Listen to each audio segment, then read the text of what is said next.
সেহারির আর খুব বেশি সময় বাকি নেই। স্বামীকে নিষেধ করার পরও তিনি নিজের শারীরিক চাহিদা পূরণ না করে শান্ত হলেন না। নিজের সব চাওয়া আদায় করে নেওয়ার ক্ষেত্রে যেন তার জুড়ি মেলা দায়। তারপরও তিনি বিছানা ছাড়লেন না, শুধু আমাকে ছেড়ে উপর হয়ে বাঁ পাশে ফিরিলেন। ওপাশে ফিরে বলেন, তুমি পুষ্পিতা আগের মতো নেই, আর মজা পাই না। আমি স্তব্ধ হয়ে গেলাম। আমি কি এখন তার কাছে কেবলই বিনোদনের বস্তু?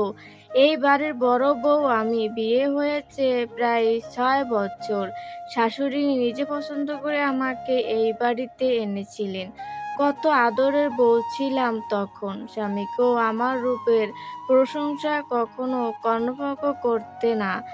কত যত্নে কত স্বপ্ন সাজানো ছিল আমার সংসার। বিয়ের প্রথম বছর আদরের কোনো কমতি ছিল না, কিন্তু ধীরে ধীরে সেই আদর সেই যত্ন যেন হারিয়ে গেল। সময় যেতে বুঝলাম বাড়ির পুরনো ধুলো পড়া আসবাবপত্র মাঝে মধ্যে ঝেড়ে মুছে পরিষ্কার করা হয়, অথচ বাড়ির বউয়ের প্রতি যত্ন তো দূরের কথা, বরং অবহেলায় তার প্রাপ্য হয়ে ওঠে। প্রথম দিকে স্বামীর অভিযোগ ছিল, আমি তো তোমার স্বামী, তুমি আমার কাছে আবদার করবে না কেন? আর এখন যদি মুখ ফুটে একটি কথা বলি, সঙ্গে সঙ্গে শোনা যায়, ধ্যাৎ, তুমি কি ছোট আছো? ওসব বাচ্চামি বাদ দাও। একটা সন্তানও তো দিতে পারলে না, অথচ শখের শেষ নেই। আমি অবাক হয়ে তাকাই, এ কি সেই মানুষ যাকে আমি বিয়ে করেছিলাম?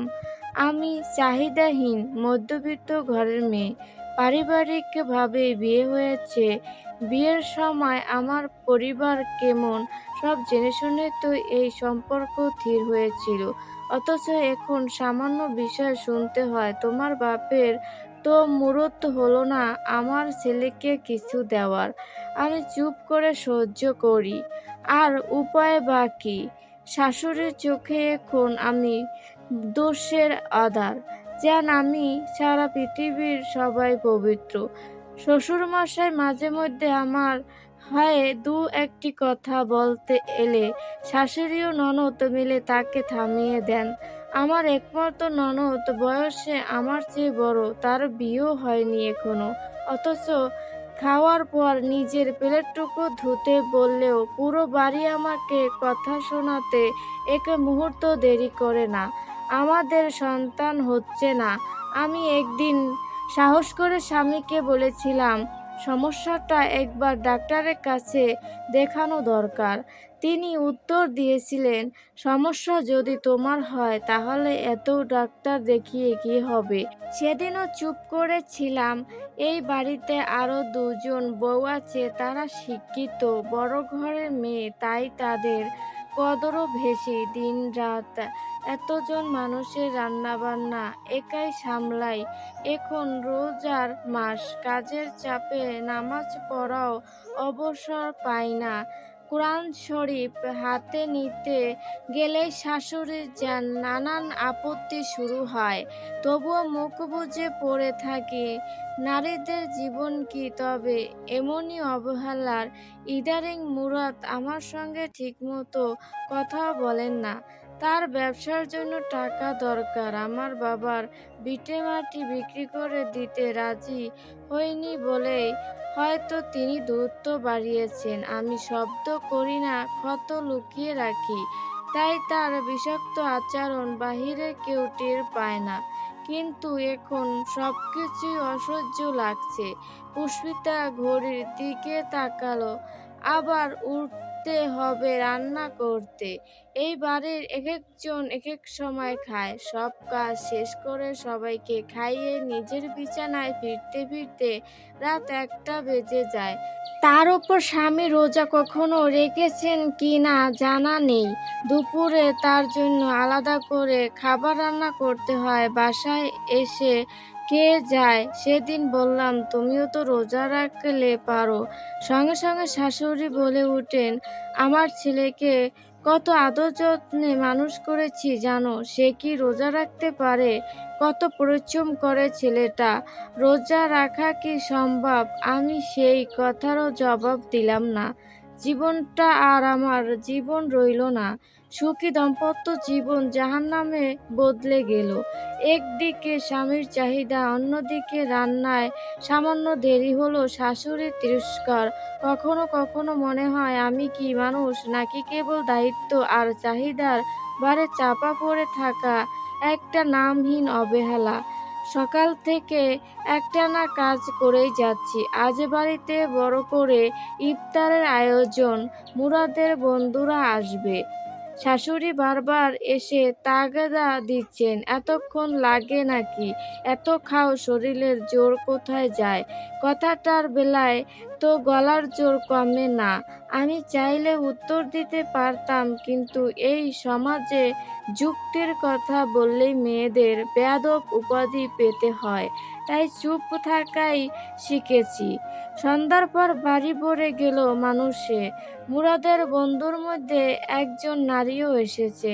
শাশুড়ি নিজে তাকে ডাইনিং টেবিলে মুরাদের পাশে আসনে বসালেন।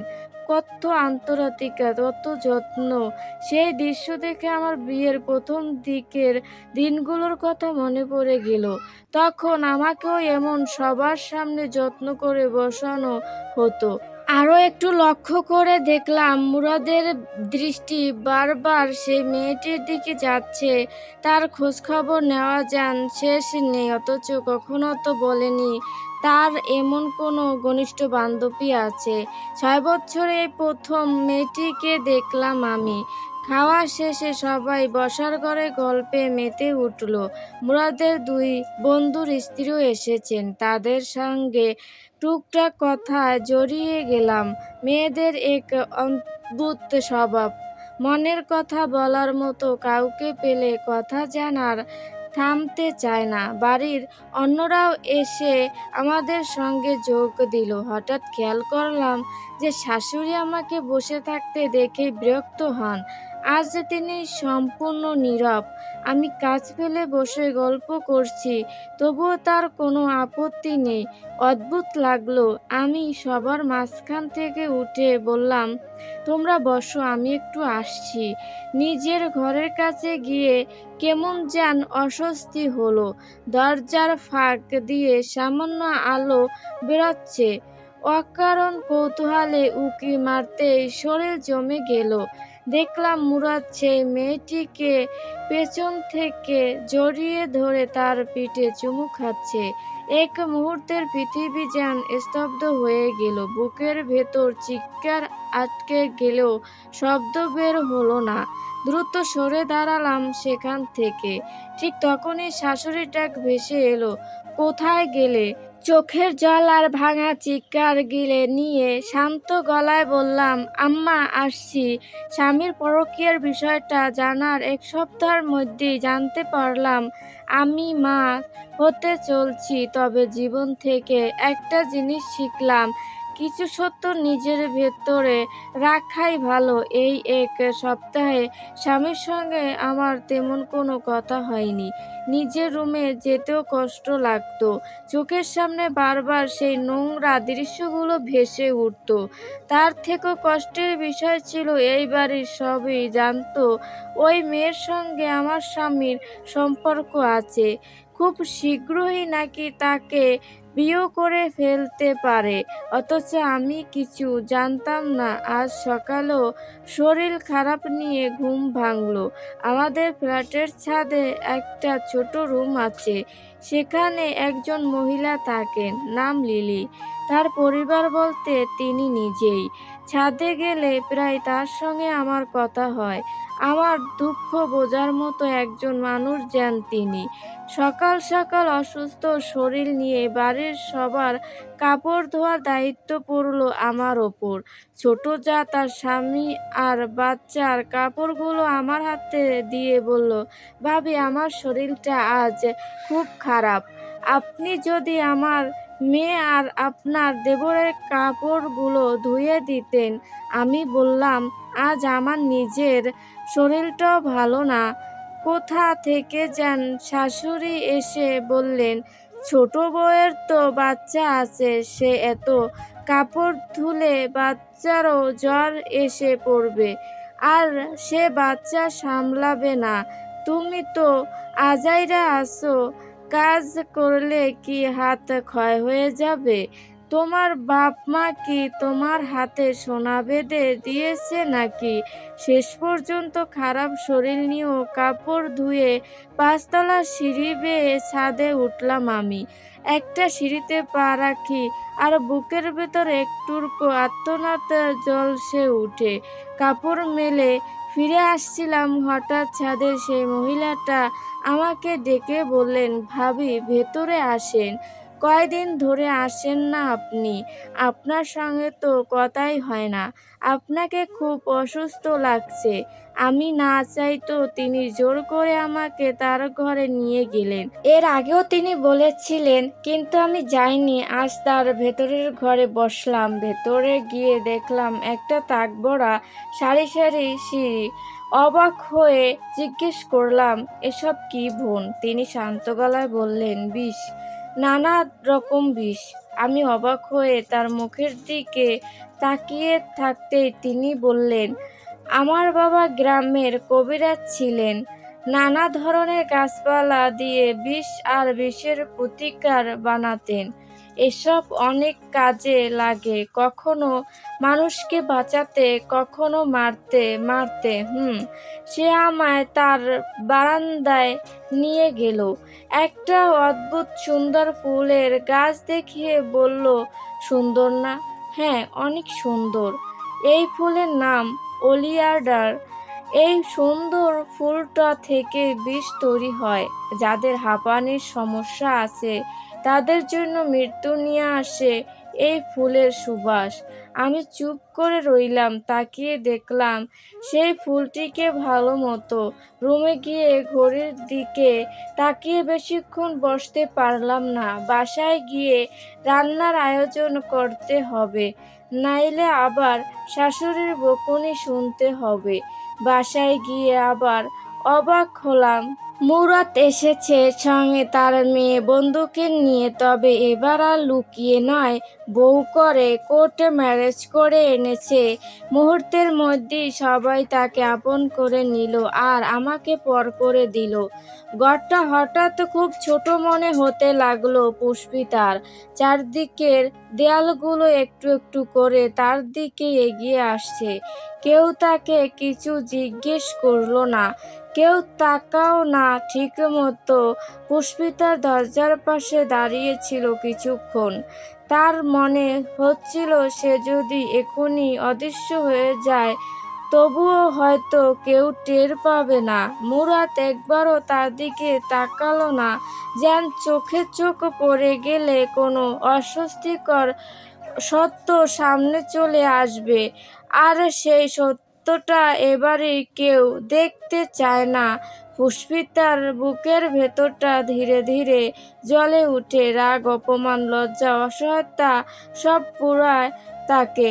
বাহির থেকে তাকে এখনো শান্তই দেখাচ্ছে। তার হাতটা অজান্তে নিজের পেটের ওপর গিয়ে থামলো। সেখানে একটি নতুন জীবন সবেমাত্র জন্ম নিতে শুরু করেছে। এই খবরটা সে কাউকে বলেনি, বলতে ইচ্ছাও করেনি। হঠাৎ তার মনে হলো, এই পৃথিবীতে এই মুহূর্তে তার আর এই ছোট্ট অনাগত প্রাণ ছাড়া কেউ নেই। ঘরের ভেতর হাসির শব্দ আরো জোরে উঠল। কেউ বলল, নতুন বড় বউকে মিষ্টি খাওয়া। পুষ্পিতার গলাটা শুকিয়ে গেল। কিছুদিন আগেও এই বাড়িতে বড় বউ বলতে তাকে বোঝানো হতো। আজ সে দাঁড়িয়ে আছে নিজের জীবনের বাহিরের একজন দর্শকের মতো। পুষ্পিতা হঠাৎ থেমে গেল। শব্দগুলো, হাসি, মুখের অভিব্যক্তি সব কিছু একসাথে তার ভেতর ঢুকে এসে কেবল নিঃশব্দ হয়ে গেছে। সে জানতো এই মুহূর্তে কোনো ক্ষোভ বা কোনো প্রশ্ন বা কোনো অভিযোগ অযৌক্তিক। কে যেন বলেছিল, মানিয়ে না নিতে পারলে জীবন অসুন্দর। সে একবার পেটে হাত বুলিয়ে চোখের জল মুছে এগিয়ে এলো। তাকে স্বাভাবিক হতে দেখে শাশুড়ি হাসি দিয়ে বললেন, পুষ্পিতা, তুই যেভাবেই করো না কেন, বাসর ঘরটা কিন্তু তোমাকেই ঠিক করতে হবে, বুঝলে? আর মেনে নিয়েছো, এটাই ভালো হয়েছে। দুজন বোনের মতো থাকবে। পুরুষ মানুষ জানো না, 4টা বিয়ে করতে পারে। পুষ্পিতা মাথা নেড়ে অমলিন সম্মতি দেখালো। হ্যাঁ, তার কণ্ঠে কোনো ব্যথা বা অভিযোগ নেই। মুরাদ পাশে দাঁড়িয়ে কিছু বলল না, কিন্তু তার চোখে একরাশ প্রশান্তি ফুটে উঠল। সব মেনে নিয়েছো, এটাই তোমার জন্য ভালো হয়েছে। শাশুড়ি হালকা খোঁচা দিয়ে বললেন, এখন আমার মুরাদ একটা সন্তানের মুখ দেখতে পাবে। পুষ্পিতা জবাব দিল না। নিজের রুমের সামনে এসে চারপাশে একটু চোখ বুলালো সে। তার স্বামীর বাসর সে সাজাবে, এর চেয়ে হতভাগিনী দুনিয়ায় আর আছে কি? সে একটা নিঃশ্বাস ছাড়ল। হঠাৎ তার শাশুড়ি পেছন থেকে এসে বলল, এই যে কাশেমের ফুলের দোকানদার আছে না, একটু কষ্ট করে ঘর সাজানোর ফুলগুলো এনে নিও। আমরা দেখতেই তো পাচ্ছ সবাই ব্যস্ত। মুরাদ নতুন বউকে রেখে ফুল আনতে গেলে কেমন দেখা যায় বলো দেখিনি? বাসায় ছেলেগুলো তো নেই। তোমার শ্বশুর তো এমনিতেই চলাফেরা ঠিক করে করতে পারে না, আর তুমি তো সবসময় বাজার সদাই করো। অন্য বউদের তো আর তোমার মতো বাজার ডেঙ্গিয়ে বেড়ানোর অভ্যাস নেই। যাও, একটু কষ্ট করে। ফুল চাই। ফুল ছাড়া কি বাসর হয় নাকি? যাও জলদি। আর শোনো, রজনীগন্ধা আনবে না কিন্তু। আমার ছেলের তাতে অ্যালার্জি হয়, জানোই তো, হাঁপানির সমস্যা আছে ছেলেটার। আচ্ছা। পুষ্পিতা রুমের ভেতর ঢুকে আরেকবার চারদিকে তাকালো। অতএব তার মুখটা আরো শান্ত হয়ে গেল। সে টেবিলের উপর থেকে নিজের ফোনটা হাতে নিয়ে একটা কল করলো। ওপাশ থেকে একটা কণ্ঠ ভেসে আসতেই সে বলল, লিলি আপা, আমার ফুল লাগবে। কেন? বাসর সাজাবো স্বামীর। কি ফুল চাই? ওলিয়ান্ডার।